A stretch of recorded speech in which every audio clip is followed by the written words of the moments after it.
소리뉴스는 탈모는 둘루스에 위치한 탈모 전문 두피 문신 클리닉 킹덤에서 해결하세요. 주정부 라이센스와 수많은 시술 경험으로 탈모인들의 머리를 풍성하게 도와드립니다. 융자의 정석, 이진명이 이끄는 트리니티는 진솔하고 명확합니다. 28년을 한결같이 융자는 이진명에게 맡기세요. 각종 반찬, 도시락, 잔치 음식으로 30년을 지켜온 한국의 맛, 나눔 잔치집 404-543-9113 오늘 식탁이 파티가 됩니다.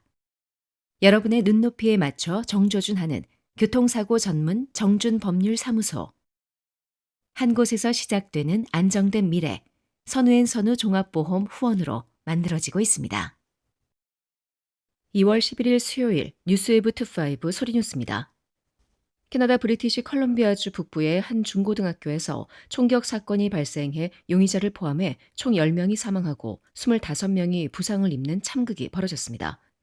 경찰은 학교 인근 주택에서 발견된 2명의 사망자 역시 이번 사건과 연관된 것으로 보고 수사를 확대하고 있습니다. 캐나다 연방경찰인 캐나다 왕립기마경찰대에 따르면 사건은 10일 브리티시 컬럼비아주 소도시 텀블러 리츠에 위치한 텀블러 리츠 중고등학교에서 발생했습니다.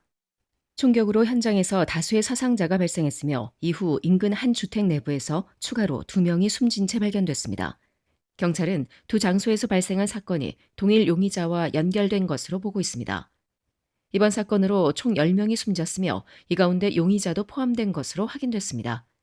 또 25명이 부상을 입었고 이 중 2명은 생명이 위독한 상태로 전해졌습니다. 부상자들은 인근 병원으로 긴급 이송돼 치료를 받고 있습니다. 기마경찰대는 용의자의 신원은 확인했지만 수사에 영향을 줄 수 있다는 이유로 공개하지 않고 있으며 범행 동기 역시 아직 밝혀지지 않고 있습니다. 캐나다에서는 학교 내 총격 사건이 매우 드문 편이어서 이번 사건은 전국적인 충격을 안기고 있습니다. 텀블러 리츠는 밴쿠버에서 북쪽으로 약 600마일 떨어진 산간 소규모 지역사회로 평소 범죄율이 낮은 곳으로 알려져 있습니다. 한편 데이비드 앱이 브리티시 컬럼비아 주총리는 성명을 통해 사랑하는 이를 잃은 가족들과 지역사회에 깊은 위로를 전한다며 이 상상할 수 없는 비극을 극복할 수 있도록 가능한 모든 지원을 제공하겠다고 밝혔습니다. 경찰은 정확한 사건 경위와 범행 동기를 규명하기 위한 수사를 진행 중이며 지역사회에는 심리 상담과 긴급 지원이 제공되고 있습니다. 선거의 해를 맞아 조지아 주의회에서 생활비 부담이 핵심 의제로 떠올랐습니다. 주하원 민주당 지도부는 10일 기자회견을 열고 주거, 의료, 보육, 공교육 재정 등 생활 전반의 비용을 낮추기 위한 입법 구상을 공개했습니다. 반면 공화당은 재산세 폐지 또는 대폭 감면을 전면에 내세우며 세금 경감을 통한 직접적인 부담 완화를 강조하고 있습니다. 주하원 소수당 대표인 캐롤린 허글리는 조지아 주민의 삶을 더 저렴하게 만들지 못하는 정책이라면 지지하지 않겠다며 의료 접근성 확대, 공교육 투자, 주거 및 보육 비용 완화를 위한 법안을 준비 중이라고 밝혔습니다. 그는 장바구니 물가, 유가, 임대료, 공공요금 상승으로 가계 부담이 커진 현실을 입법으로 완화하겠다는 입장을 분명히 했습니다. 민주당은 저렴한 의료 옵션 확대, 공립학교 재정 강화, 임대 및 주택비용 부담 완화, 보육비 경감 등을 체감형 과제로 제시했습니다. 이에 맞서 공화당은 주택 소유자의 세 부담을 즉각 낮출 수 있는 재산세 개편을 핵심 해법으로 내세웠습니다. 공화당의 쇼 블랙문 의원은 주택 소유자에게 실질적인 안도를 제공하면서도 전체 재산권자를 보호하는 방안을 마련하려 했다고 설명했습니다. 그러나 민주당은 재산세 법안이 충분한 연구와 공청회 없이 속도전으로 추진되고 있다고 비판하고 있습니다.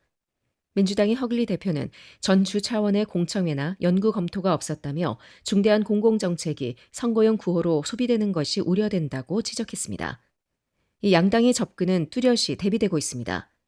공화당은 세금 자체를 낮춰 가처분 소득을 늘리는 직접 감면에 방점을 찍고 민주당은 의료, 주거, 보육, 교육 등 필수 지출 항목의 구조적 비용을 낮추는 지출 구조 완화에 무게를 두고 있습니다. 재산세 감면은 즉각적인 체감 효과가 가능하지만 지방정부 재정과 공공서비스에 미칠 영향이 변수로 꼽히고 있습니다. 반면 복지 및 공공투자 확대는 효과가 누적되지만 재원 마련과 집행 속도가 관건이라는 분석이 나오고 있습니다. 이번 선거를 앞두고 생활비가 유권자의 표심을 가르는 핵심 의제로 부상한 가운데 조지아 의회의 입법 논의에 관심이 쏠리고 있습니다. 미국에서 디지털 신분증 도입이 확산되는 가운데 조지아 주민들은 이미 아이폰 월렛 앱에 운전면허증과 주 신분증을 저장해 사용할 수 있는 것으로 확인됐습니다. 애플이 제공하는 디지털 아이디 기능은 아이폰과 애플워치의 월렛에 주 정보 발급 신분증을 담아 제시할 수 있도록 한 서비스입니다. 현재 13개 주와 푸에르토리코에서 시행 중이며 조지아가 공식 지원주에 포함되어 있습니다. 이에 따라 조지아 운전면허증 또는 주 아이디를 소지한 아이폰 사용자는 월렛 앱에서 신분증을 추가해 다양한 상황에서 제시할 수 있습니다. 연방교통안전청은 애플 월렛 디지털 아이디를 국내선 항공편 탑승 시 신원 확인 수단으로 인정하고 있습니다. 현재 미국 내 250개 이상 공항 보안 검색대에서 사용 가능하며 적용 공항은 지속 확대되고 있습니다. 조지아 주민들의 주요 이용 공항인 하츠필드 잭슨 애틀란타 국제공항에서도 해당 기능을 활용할 수 있습니다. 일부 매장과 시설에서는 연령 확인 및 신분 증명 용도로도 사용됩니다.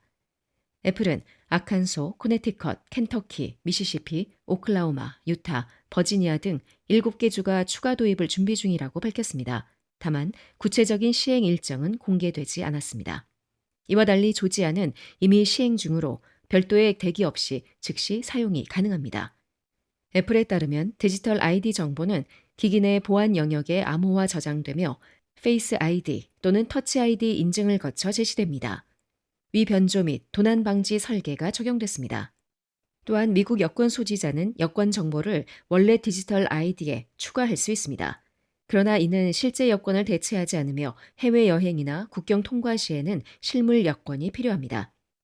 이렇게 조지아는 디지털 신분증 활용이 가능한 선도주 가운데 하나로 주민들은 월렛 앱을 통해 보다 간편한 신원 확인 환경을 경험할 수 있게 됐습니다. 미 연방수사국이 현직 백악관 관리가 제공한 정보에 근거해 지난 1월 조지아주 선거기록 압수수색 영장을 발부받았다고 10일 뉴욕타임스와 AJC 등이 보도했습니다. FBI는 이날 공개된 압수수색 영장 청구서에서 2020년 11월 3일 대통령 선거 이후 개표가 부적절하게 실시됐다는 주장이 있었다며 대통령이 임명한 선거안전보안국장 커트 올슨이 제공한 정보에 기초해 범죄 수사를 실시했다고 밝혔습니다.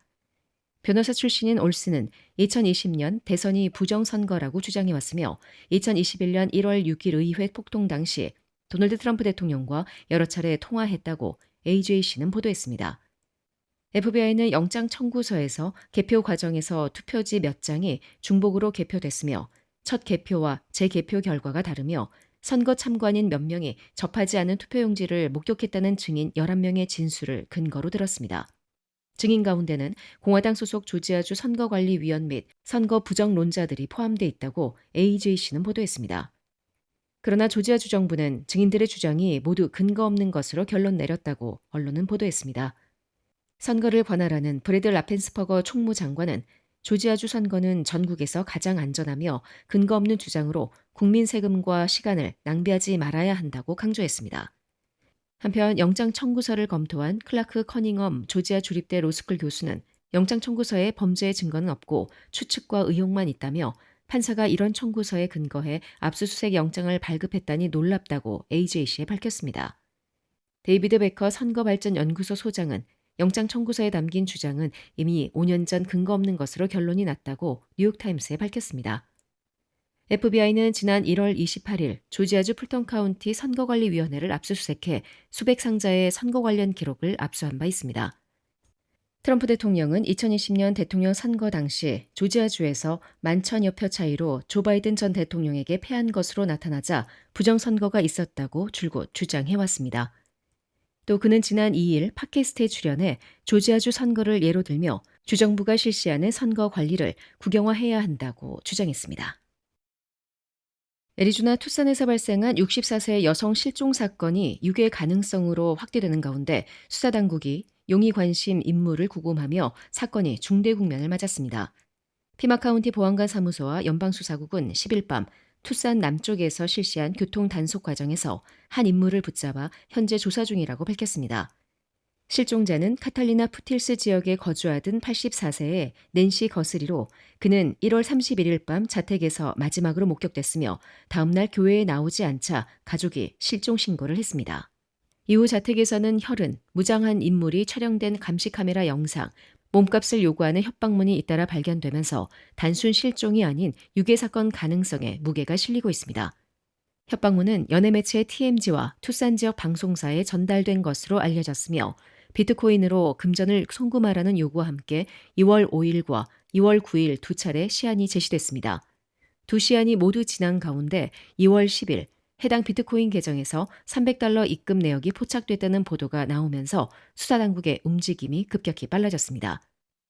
실종된 낸시 거스리의 딸인 NBC 투데이쇼 공동 진행자 사바나 거스리는 SNS를 통해 어머니의 무사 귀환을 호소하는 영상을 여러 차례 공개했습니다. 가족에 따르면 거스리는 심장 박동기를 사용 중이며 정기적인 약물 복용이 필요한 상태입니다. 수사 경험이 풍부한 전직 피닉스 경찰 강력계 형사는 공개된 감시 영상이 사건 해결의 결정적 단서가 될 수 있다고 분석했습니다. 영상 속 인물의 복장과 행동 방식이 비교적 뚜렷해 주변인의 제보로 신원이 특정될 가능성이 높다는 설명입니다.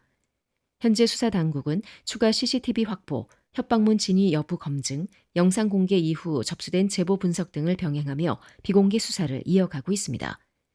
이번에 구금된 인물이 영상 속 인물과 동일인인지 왜 체포됐는지 등은 아직 공개되진 않았습니다. 보안관실은 추가 정보는 확보되는 대로 공개하겠다고 밝히며 제보는 FBI로 해달라고 당부했습니다. 지금까지 2월 11일 수요일 소리뉴스였습니다. 행복한 하루 보내십시오. 고맙습니다.